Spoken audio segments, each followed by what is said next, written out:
Kad Ekslīs šķērso 210 metru atzīmi, viss apkārt sāk izplūst miglā. Viņa redzes sašaurinās līdz adatas acī. Viņš ignorē diskomfortu un saglabā koncentrēšanos uz savu ātrumu un ceļu leju. Viņa ķermenis sāk niezēt, pēc tam seko durošas sāpes un trīce muskuļos. Augsta spiediena nervu sindroma simptomi sāk viņu pārņemt.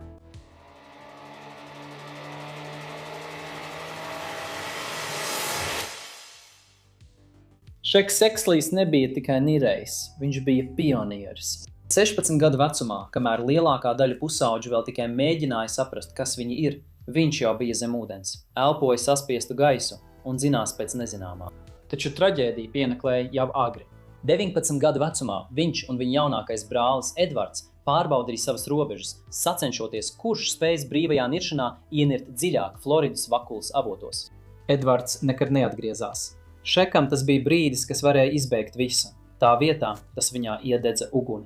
Viņš turpinās nirt, bet padarīs niršanu drošāku. Viņš apsolīja sev un saviem vecākiem, ka neviens vairs nepiedzīvos tādus zaudējumus. Šis solījums viņu veidoja.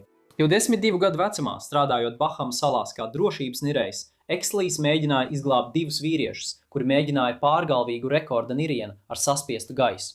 Viņš sasniedza 142 metru dziļumu, pirms apstājās. Tas viņu gandrīz nogalināja.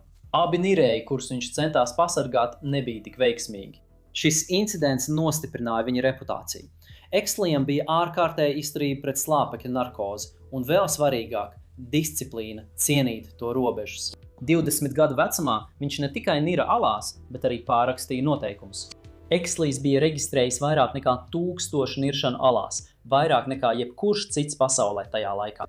Viņš ne tikai paplašināja dziļuma robežas, bet arī izstrādāja drošības protokolus, uz kuriem citi paļāvās vēl gadu desmitiem. Niršanas briesmas ir nežēlīga narkoze, skābekļa toksiskums un dekompresijas slimība. Bet Šeks Ekslīs šīm briesmām piegāja ar precizitāti un mieru. Katra traģēdija viņa dzīvē kļuva par vēl vienu mācību. Katrs risks par vēl vienu soli izdzīvošanas plāna izstrādē. Gadiem ejot kļuva skaidrs viens. Kad nirēji runāja par robežām, Ekslīs tās jau bija pārkāpis. 1973. gadā Ekslīs organizēja Nacionālās speleoloģijas biedrības alu niršanas sekciju un kļuva par tās pirmo prezidentu, vēlāk arī priekšsēdētāju, savas karjeras laikā publicējot vairāk nekā 100 rakstu un 6 grāmatas. Viņš ieviesa daudzus no pamata drošības paņēmieniem, kas mūsdienās tiek izmantoti alu niršanā un niršanā bez tiešas piekļuves virsmai. Glābšanas nolūkos alu niršanas laikā Ekslīs palīdzēja standartizēt oktopusa izmantošanu. Tas ir rezerves otrais pakāpes niršanas regulators, kas darbojas kā rezerves gadījumā, ja nirēja galvenais regulators sabojājas vai arī tiek nodots biedram ārkārtas situācijā, kad beidzas gaiss. Mūsdienās oktopuss ir būtiska aprīkojuma sastāvdaļa visiem akvalangistiem, neatkarīgi no tā, vai viņi nirst alās vai atklātā ūdenī.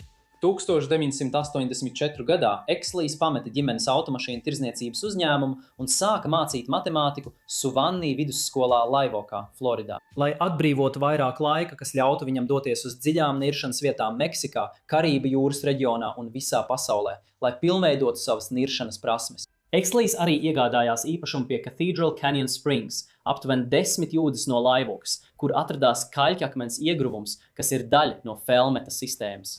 Viņš iegādājās zemi ap šo iegrūmu, lai būtu viegli piekļūt vietai, kas kļuva par viņa treniņu vietu, kur viņš praktizēja savas alu niršanas prasmes.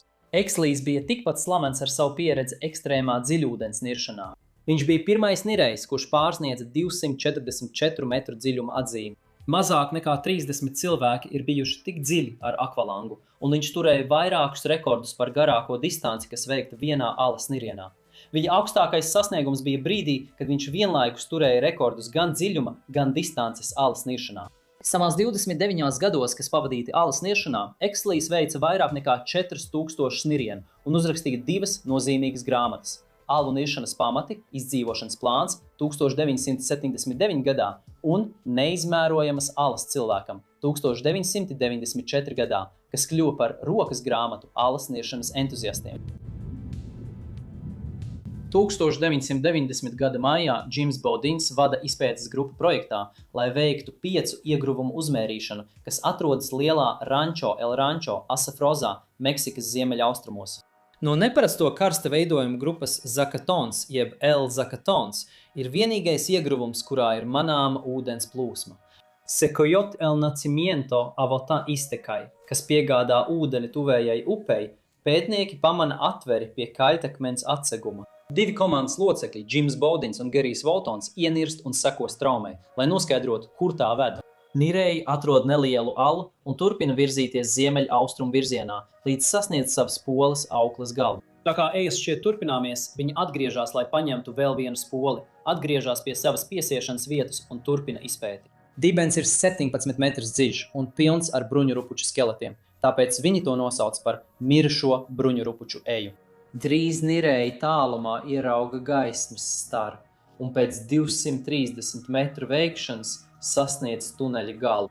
Viņi iznirst smaragda zaļajos Zakatonas ūdeņos, 8 metru dziļumā zem ūdens līmeņa. Nirēji iznirst skaistā iegrubumā, ko ieskauj 20 metrus augstas kaļtakmens klints sienas. Virs ūdens, kad pūš vējš, augstās zakata zāles šūpojas pāri ezeram, un tieši no tā Zakatona ieguvusi savu nosaukumu. Projekts izmanto svērteni, lai reģistrētu iegrūma dziļumu, kas sasniedz 76 metrus. 1993. gada aprīlī projekts turpina 5 iegruvi izpēti. Šeks Ekslīs pievienojas komandai, lai nirtu neizpētītajos dziļumos. Koncentrējoties uz Zakatona, viņi uzzina, ka tas ir vulkānisks izcelsmes. Ūdeņi ir ļoti mineralizēti ar sēra smaku, nedaudz skābi un hidrotermāli ar pastāvīgu temperatūru ap 30 grādiem pēc Celsija. Viņi atklāja vēl vienu pārsteigumu. Gaisa niršanas laikā Baudins un Ekslīs atklāja, ka dziļuma mērīšanai izmantotais svērtenis ir piezemējusies uz izvirzījuma. Baudins sasniedz 79 metrus, kamēr Ekslīs nokļūst līdz 124 metriem, un tomēr viņš uz joprojām neredz dibeni. Nākamajā dienā projekts mēģina veikt precīzāku dziļuma mērījumu ar svērteni. Aukla Ratsvarotinas no Spols pārsniedzot 152 metrus, tad 305 metrus un visbeidzot apstājas pie 330 metriem, padarot Zakatonu par vienu no dziļākajām zināmajām ar ūdeni piepildītajām iegruvēm pasaulē. Man fascinē tas, kā cilvēki pārbauda savas robežas. Kāpjot Everestā, nirstot bezdibenīgās salās vai būvējot trauslus torņus okeāna vidū. Katrs mēģinājums ir vēlme iekarot vietas, kas nekad nav bijušas domātas mums. Un okeāns spēja atgādināt, cik trausla šī ambīcija var būt. Atkal un atkal robežas starp triumfu un traģēdiju izrādās pavisam šaura. Projekta komanda nostiprina virvi pie iegruvuma ziemeļsienas un plāno nākamajā dienā veikt dziļu alas niršanu ar gāzu maisījumu. Jauktā gāze ir nepieciešama, jo palielinoties dziļumam, nirēji elpo gāzi augstākā spiedienā. Zem spiediena parastā gaisa slāpeklis izraisa narkozes efektu, bet skābeklis kļūst arvien toksiskāks. Vispraktiskākais risinājums niršanai lielā dziļumā ir izmantot speciālu gāzu maisījumu, piemēram, trimīs, kas samazina skābekļa un slāpekļa saturu, aizvietojot tos ar citu inertu gāzi, piemēram, hēliju. Šis maisījums ļauj nirējam doties dziļāk, neciešot no narkozes vai skābekļa saindēšanās. Un tas arī samazina laiku, kas jāpavada dekompresijas pieturās, ceļoties uz virsmu. Nākamajā dienā Baudins nirst līdz 154 metriem, kamēr Ekslīs sasniedz 220 metrus. Kad niršanas nedēļa tuvojas beigām, Ekslīs un Baudini vienojas kopā atgriezties Zakatonā un izpētīt šī apgrieztā Everesta dziļumus. Viņi ir atraduši ideālu vietu atklātās ķēdes niršanai dziļāk par 300 metriem. Ūdens ir silts, straumes nav, vietējie ir draudzīgi un piekļuve sistēmai nav sarežģīta. Baudins un Ekslīs nolēma, ka gada laikā viņi mēģinās nirt līdz Zakatonas dibenam, 305 metru atzīmei, ko neviens cits ar akvalangu vēl nav mēģinājis sasniegt. Projekta dalībnieki nākamo 12 mēnešu laikā veic 6 braucienus uz Meksiku. Baudins nirst arvien dziļāk, lai sagatavotos 305 metru mēģinājumam. Ekslīs dodas uz Dienvidāfriku, lai mēģinātu uzstādīt rekordu, nirstot līdz milzīgas zemūdens alas dibenam Bosmana gutā, jeb Bushman's Hole. Es esmu izveidojis vēl vienu video par Deiva Šova sasniegto dziļumu tajā pašā alā, kuru es pievienošu šeit. Ekslīs ātri nolaižās tumsā, kad viņš pārsniedz 210 metru atzīmi. Strauji pieaugošais spiediens liek visam apkārt viņam kļūt izplūdušam. Viņa redze sašaurinās, it kā cenšoties skatīties caur adatas aci. Viņš saglabā koncentrēšanos un ignorē diskomfortu, turpinot uzturēt ātrumu un virzienu lejup. Viņa ķermenis sāk niezēt, kam sakot durošas sāpes. Tad muskuļos parādās spēcīgas, nekontrolējamas muskuļu trīsas. Augsta spiediena nervu sindroma simptomi sāk viņu pārņemt. Pārsniedzot 150 metru dziļumu, elpojot hēliju, Nirejs tiek pakļauts neiroloģiskai reakcijai, ko izraisa strauji pieaugošais spiediens. Efekta smagums ir atkarīgs no Nireja nolaišanās ātruma, dziļuma un hēlija procentuālā daudzuma. Acis saraujas, kā rezultātā Nireji redz mirgojošas auras ap cilvēkiem un priekšmetiem. Viņi var kļūt miegaini ar spēcīgām ķermeņa trīcēm, krampjiem un halucinācijām. Vienīgais veids, kā apturēt šos augsta spiediena nervu sindroma simptomus, ir pacelties augstāk. Bet Ekslīs ir koncentrējies uz to, lai sasniegtu dibenu. Viņš nolēma turpināt, neskatoties uz to, cik dziļi viņam vēl jānolaižās, lai uzstādītu jaunu rekordu. Milzīgais spiediens liek gaisam viņa sausajā tērpā saspiesties, zaudējot peldspēju. Augstspiediena nervu sindroma trīce ir tik spēcīga, ka viņam ir grūtības pat ar vienkāršiem uzdevumiem, piemēram, inflatora darbināšanu. Ar savām baloniem un svaru viņš krīt kā akmens uz alas dūņaino dibenu. Spiediens ir 27 reizes lielāks nekā uz virsmas, un paiet laiks, līdz gāze viņa peldspējas kompensatorā ļauj atgūt neitrālu peldspēju. Ekslīs atgūst kontroli tieši laikā, pirms ietriecās dibenā. Viņš nekavējoties sāk pacelšanos. Lai gan Ekslīs nepaņēma dziļuma marķieri, viņa niršanas datori apstiprina personīgo rekordu – 263 metri. Viņš ir pirmais nirejs, kurš sasniedz šī Dienvidāfrikas karsta kritenes dibenu. Līdz brīdim, kad Ekslīs sasniedz pirmo dekompresijas pieturu 122 metru dziļumā, augsta spiediena nervu sindroma simptomi ir pilnībā izzuduši. Šajā ārkārtējā dziļumā Ekslīs ne tikai izturēja augsta spiediena nervu sindroma simptomus, bet viņam nācās paciest arī spēcīgo augstumu. Ekslīs izmanto elektrisko apsildes sistēmu savā sausajā tērpā, taču 7 stundu uzturēšanās augstajā ūdenī atstāja sekas. Elpojot hēliju, kas ir rekinātāks par gaisu un vada siltumu 10 reizes ātrāk nekā gaiss, viņa ķermenis atdziest daudz ātrāk. Ekslīs iznāk no ūdens ar pelēku bālu seju un drebošs no augstuma. Sasniedzot 40. gadu vidu, Ekslīs zināja, ka laiks iet uz beigām. Viņa gadi, kas pavadīti pasaules rekordu medībās, tuvojās noslēgumam. Kad viņam jautā, kāpēc nirt tik dziļi, viņš atbild: es turēju gan pasaules dziļuma, gan attāluma rekordus 1970. gadā.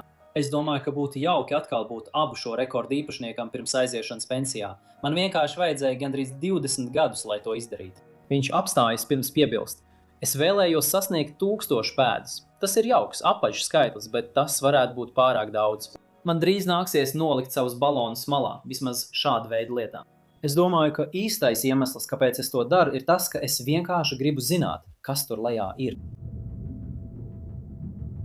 1994. gada 4. aprīlī komanda ar Eksliju, viņa bijušo sievu Mēriju Elenu Ekofu, kura arī ir pieredzējusi Nireju, Boudinu un viņa sievu Karenu Holi, Nireju ārsti Annu Kristoviču un Markusu Gari sapulcējas Rančo Asafusā, lai mēģinātu sasniegt 305 metru dziļumu. Ekslīs vēlas, lai cilvēku skaits būtu mazs un personisks. Grupa gatavojas izvietojot dekompresijas balonus noteiktos dziļumos Zakatonā un El Nacimiento. Tiek izliktas 2 atsevišķas ar svaru aprīkotas virves, kas atrodas 9 metru attālumā viena no otras un stiepjas līdz pašai apakšai, lai katram nirējam būtu neatkarīga nolaišanās līnija, padarot šo mēģinājumu faktiski par solo niršanu. Abi nirēji dod priekšroku šādam izkārtojumam, lai izvairītos no kontakta un iespējamām traucējumiem straujās nolaišanās laikā. Ekslīs gatavojās niršanai, beidzot niršanu ar gaisu līdz 128 metru dziļumam. Ekslīs jau kādu laiku praktizē šo metodu, veikt dziļu niršanu ar gaisu pirms jebkādas īpaši dziļas niršanas. Trešdienas, 6. aprīļa agrā rītā, abi nirēji gatavojas savai niršanai. Ekslīs un Boudins sāk savu ceļu pie El Nacimiento avota un peld cauri El Pasāžai, lai nokļūtu Zakatonas niršanas vietā. Zakatonā nirējus sagaida preses pārstāvi no Sports Illustrated, Destination Discovery un filmēšanas grupa no Tampico 7. kanāla. Tur ir arī zemes īpašnieks ar ģimeni un vietējie iedzīvotāji. Tas liek Exlijam justies neomulīgi. Lielākajai daļai tas varbūt nav svarīgi, bet Exlijam, kurš gatavojās doties bīstamā misijā, tas ietekmē viņa spēju koncentrēties. Exlijs iepriekš bija stāstījis par gadījumu 1970. gadā, kad viņš nira līdz 142 metriem, cenšoties izglābt 2 nirējus. Cietušie atteicās no drošības protokoliem sponsoru, mēdīju un skatītāju spiediena dēļ. Kopš tā laika Exlijs uztur zemu profilu un iesaista tikai savus tuvākos draugus. Viņš cenšas atkal koncentrēties. Abi vīrieši komentē skaisto dienu un novēl viens otram veiksmi. Viņi nopeld pie savām nolaišanās virvēm un sāk dziļi, lēni elpot, nomierinot prātu un koncentrējoties gaidāmajam nirienam. Pēc brīža, kad abi vīrieši ir gatavi, viņi pamāja viens otram ar galvu. 9:50 no rīta Exlijs un Baudins sāk savu nolaišanos. Viņiem būs nepieciešamas 10 līdz 12 minūtes, lai sasniegtu savu 305 metru mērķi. No dekompresijas un gāzes padeves viedokļa, jo ātrāk viņi nolaižās, jo labāk, taču palielinās risks pastiprināt augsta spiediena nerva sindroma ietekmi. Abi nirēji iepriekšējās niršanās reizēs ir piedzīvojuši šī sindroma simptomus un apzinās sekas, tāpēc viņi plāno vēlākajā posmā palēnināt tempu, lai mazinātu ietekmi. Baudins apstājas 3 metru dziļumā uz apmēram minūti, pirms pievienojas Exlijam brīvajā kritienā lejup. Abi nirēji nolaižās ar ātrumu 31 metrus minūtē līdz 91 metru dziļumam, izmantojot saspiestu gaisu. Tur, kur Exlijs apstājas, lai novietotu savu gaisa balonu, piestiprinot to pie virves, Baudins izmanto mazu rezerves balonu, kas piestiprināts viņa mugurai, kopā ar mugurā nēsātajiem dubultbaloniem. 91 metra dziļumā abi nirēji pāriet uz sānos piestiprināto tranzīta maisījumu ar 10,5% skābekļa. Exlijs nes 2 sānos piestiprinātus tranzīta maisījuma balonus, pa vienam zem katras rokas. Augsta skābekļa koncentrācija zem spiediena ir toksiska, tāpēc nirējiem, jo dziļāk viņi nirst, jo vairāk jāsamazina skābekļa procentuālais daudzums. Viņi izmanto šos 3 dažādos maisījumus. Parasto gaisu ar 21% skābekļa pirmajai niršanas daļai, tad 10,5% tranzīta maisījumu un visbeidzot dziļuma maisījumu. Baudins zem kreisās rokas tur tranzīta maisījuma balonu, bet zem labās rokas dziļuma maisījuma balonu. Nirēji pārvietojas vienādā tempā līdz 183 metru dziļumā.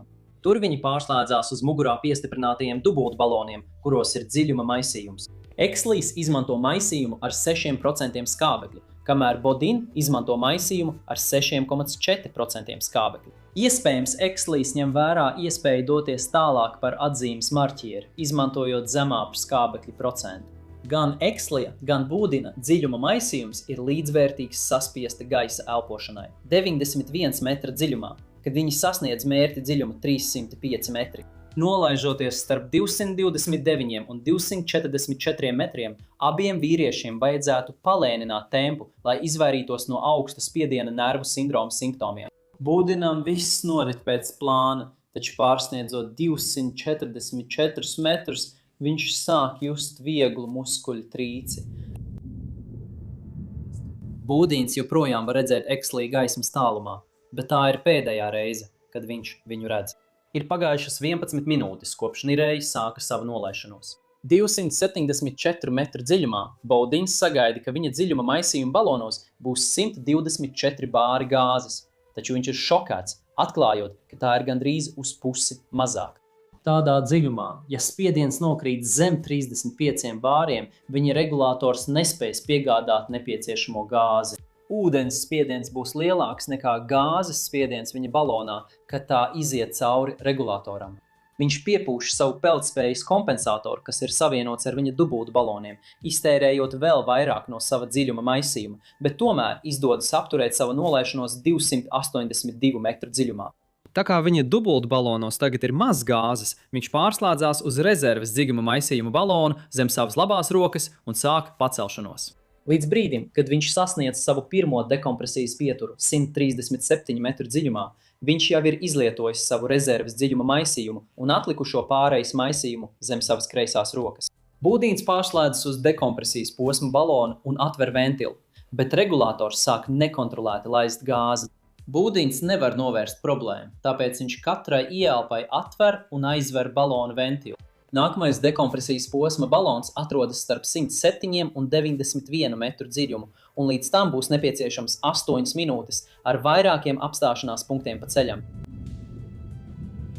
Kas attiecās uz Exliju, mēs īsti nezinām, kas tieši ar viņu notika, bet es mēģināšu rekonstruēt un izskaidrot, kas, manuprāt, notika, kā arī izteikt minējumus par viņa nāves iespējamajiem cēloņiem, balstoties uz incidentu ziņojumiem un citiem ekspertu apkopotajiem pierādījumiem. Exlijam ir augsta tolerance pret slāpekļa narkozi, taču viņš ir jutīgs pret hēlija ietekmi. Tātad jebkurā dziļumā no 210 līdz 244 metriem ir droši pieņemt, ka Exlijs varēja izjust agrīnos augsta spiediena nervu sindroma simptomus.